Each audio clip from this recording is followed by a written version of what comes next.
everybody, Charity Chung here with NEA Deming, the local school employees union. So today I want to talk a little bit about taxes because many of us are going to get the extended learning time, and I know a bunch of you have already worked K5 Plus and ELT last year, and so you might be aware of this happening already. But I wanted to explain it a little bit better how it works. So depending on your ELT contract, you're going to get between 9 and a couple of days of ELT time. And when we get those paychecks on August 14th and August 31st, it could affect the tax rate that you pay, okay, on your taxes for those paychecks.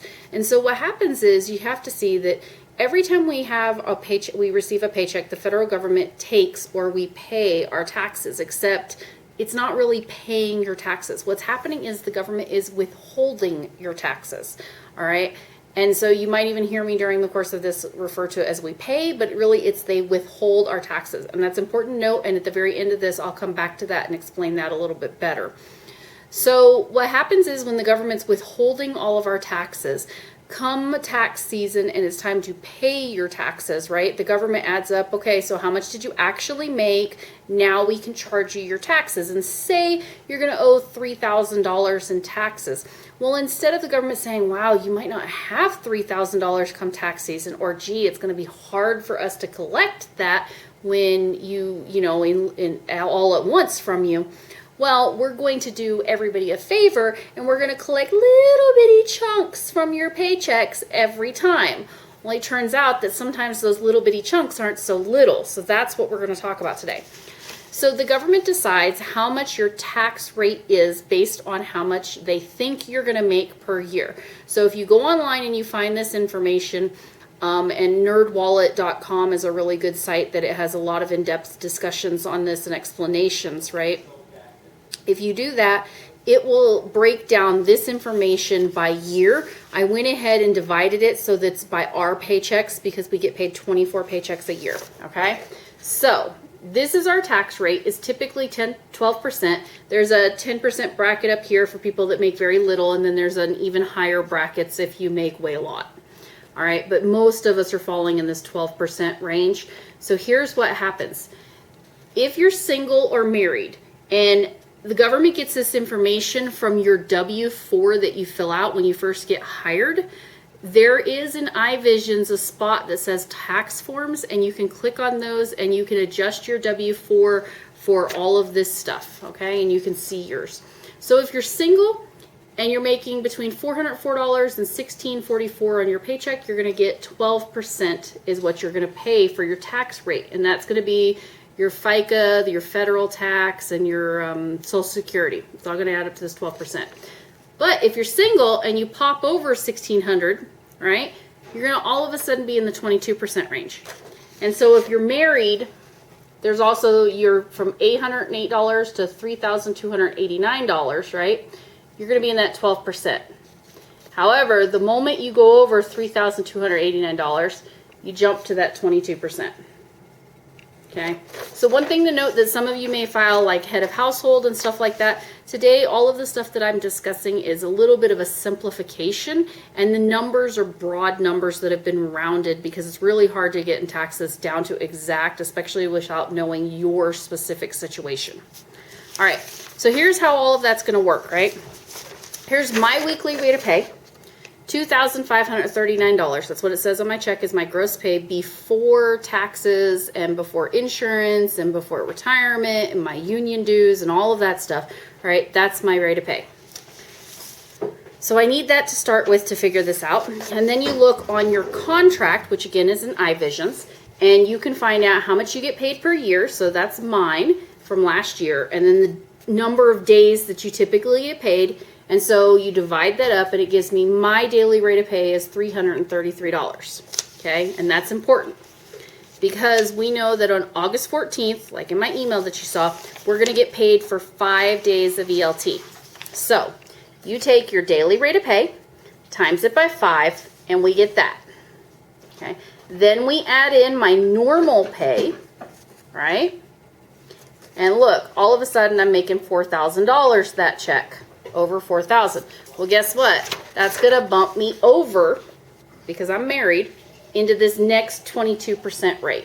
I'm gonna show that to you in a moment, but one of the other things I was looking at is, okay, so on the 14th, I'm gonna get bumped into this higher rate. Am I gonna get bumped into that higher rate on the August 31st check? Again, you take your daily rate of pay, and we're gonna get 3 days of ELT time, most of us. So that's $999, plus my regular pay, and it's $35.38. And again, that's over that $32.89, so I'm still gonna be paying the 22% tax rate, or not paying, withholding the tax rate of 22% on both August 14th and August 31st. So what does that actually look like on your paycheck? So we're gonna look at mine, okay? On my regular paycheck, okay, there's what I make, times the 12%. And so on a regular paycheck, they're taking out $304, right? Now, I'm getting more. So there's that pay that I'm gonna get, roughly. And then at 12%, they only would have taken out for taxes this much, $500. That's not too bad. Except remember, I bumped up on that tax rate, so they're gonna take 22%. So it's not gonna be 12%, it's gonna be 22%. So all of a sudden, my rate of pay, my pay, times 22%, and they're going to take $925 out of my paycheck, roughly. My point to all this is, don't add up and say, ooh, I'm getting an extra $1,600 and I'll have that on top, because as you can see, they're going to take out a good chunk more of taxes. You can do like I did and do all the estimating, or you can just wait until that paycheck is actually in your account and you have the money so that you know what to spend. Because please don't count, yes, you're getting more, but they are withholding more. So it's not gonna be quite as high as you were anticipating. Now, the last thing to talk about is, again, like I said, this is a withholding. It's not you're paying your taxes when they take it out. So how does that work? Well, last year on my taxes, they said that I owed $1,395, okay? But they withheld every week, remember those little bits, right? They withheld $2,054 from my paycheck. So I got $662 back to me, because that's what I was over withheld from our paychecks, okay? So how does that work with ELT? Well, the same thing is coming up. You're going to owe taxes based on what you make for the year, not what you're making within that paycheck. So they're actually taking out extra pay from you. So when I did mine, I calculated it, and I'm not going to go into how. On mine, for August 14th, they're going to withhold an extra $621. And then on August 31st, they're going to withhold an extra $474. So for me, they're withholding extra $1,095. Now, if what I made last year was the same as what I make this year, and I got $600 back, I'm going to get my $600 back, plus I'm going to get back roughly that extra $1,000 too that I gave the government early. So they're not like taking the money and keeping it. You will get it back, but it sucks because you got to wait to get it back. It's kind of a pain in the butt.